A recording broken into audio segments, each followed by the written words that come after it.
Sejak era reformasi dan lahirnya Komisi Pemberantasan Korupsi, KPK, sudah ada 13 nama menteri yang ditetapkan tersangka kasus korupsi di Indonesia. Beberapa di antaranya masih mendekam di penjara, tak sedikit juga nama yang sudah menghirup udara bebas. Berikut daftar 13 menteri Indonesia yang terjerat kasus korupsi. 1. Rohmin Dahuri. Rohmin Dahuri merupakan mantan Menteri Kelautan dan Perikanan era Presiden kelima Megawati Soekarno Putri. Ia terbukti secara sah melakukan tindak pidana korupsi dalam dana non-budgeter di Departemen Kelautan dan Perikanan senilai 31,7 miliar rupiah. Pengadilan Tipikor menjatuhkan hukuman 7 tahun penjara dan denda 200 juta rupiah subsidiar 6 bulan penjara. Namun, Mahkamah Agung, MA, memangkasnya menjadi 4,5 tahun setelah mengabulkan permohonan peninjauan kembali, PK, yang diajukan Rohmin. 2. Ahmad Sujudi. Menteri Kesehatan era Megawati ini terjerat kasus korupsi pengadaan alat kesehatan di Departemen Kesehatan. Ahmad Sujudi memiliki peran dalam penunjukan langsung PT Kimia Farma Trade and Distribution sebagai rekanan dalam proyek pengadaan sejumlah alat kesehatan pada tahun 2003. Alat kesehatan itu rencananya akan dibagikan ke 32 rumah sakit di sejumlah daerah di Indonesia bagian timur. Ia kemudian divonis 2,3 tahun penjara dan denda 100 juta rupiah oleh Majelis Hakim Pengadilan Tindak Pidana Korupsi, Tipikor, lebih rendah dari tuntutan 5 tahun penjara. 3. Hari Sabarno. Hari Sabarno yang merupakan mantan Menteri Dalam Negeri ini menjadi nama terakhir dari Kabinet Gotong Royong yang terjerat korupsi.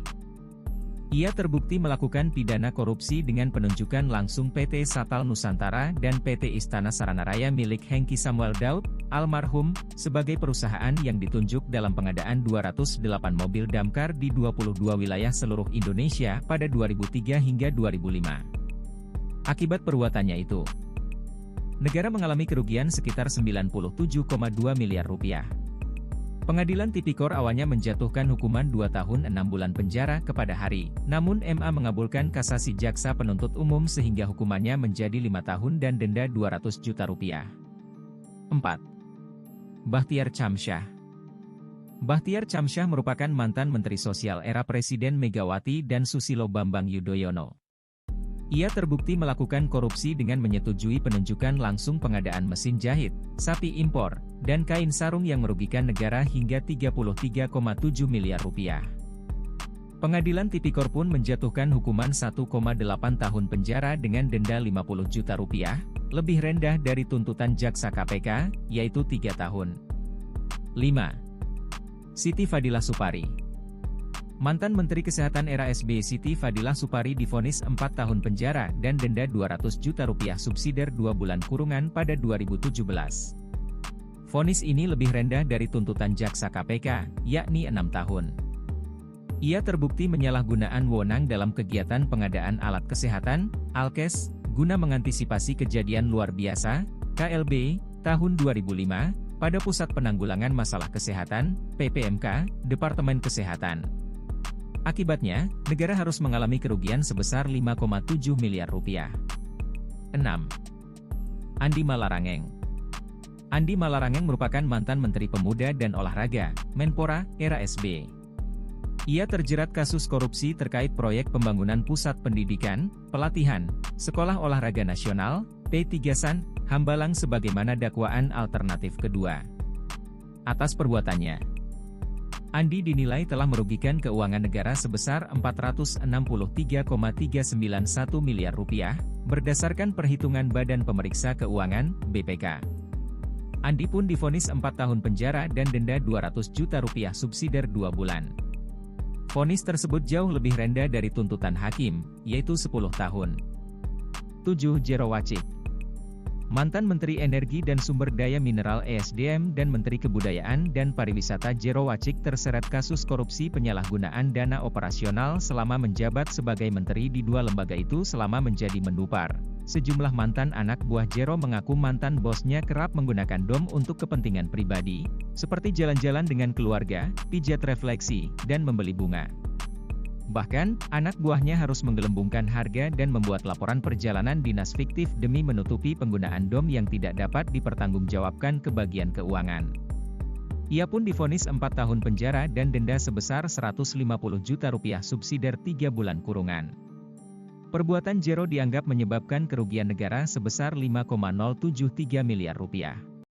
Karenanya, ia juga harus membayar uang pengganti sebesar Rp5,073 miliar subsidiar 1 tahun kurungan.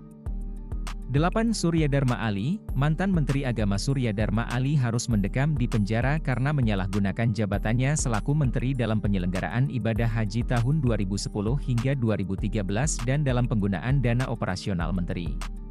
Perbuatannya itu menyebabkan kerugian negara sebesar Rp27 miliar dan 17 juta rial Saudi.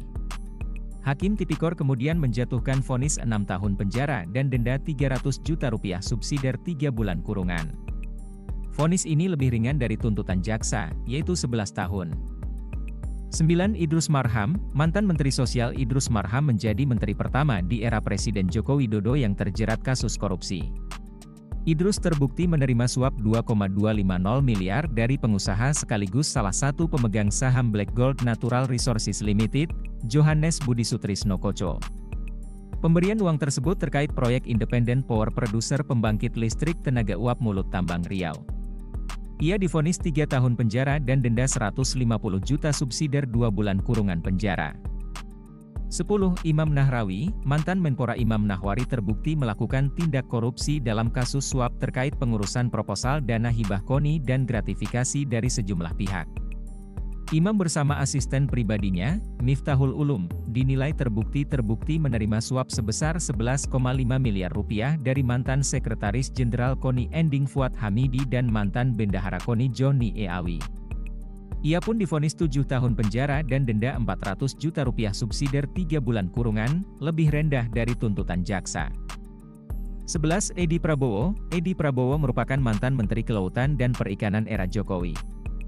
Ia terbukti menerima suap terkait pengurusan izin budidaya lobster dan ekspor benih benur lobster sebesar Rp25,7 miliar dari para eksportir benih benur lobster.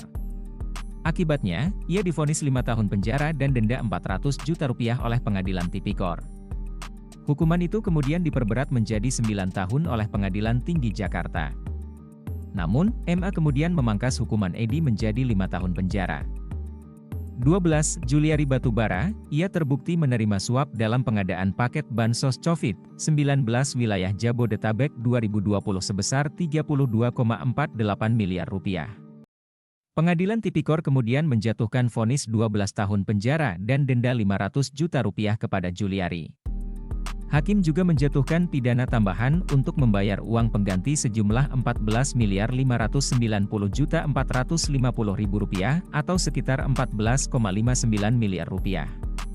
Jika tidak, uang itu bisa diganti dengan pidana penjara selama 2 tahun.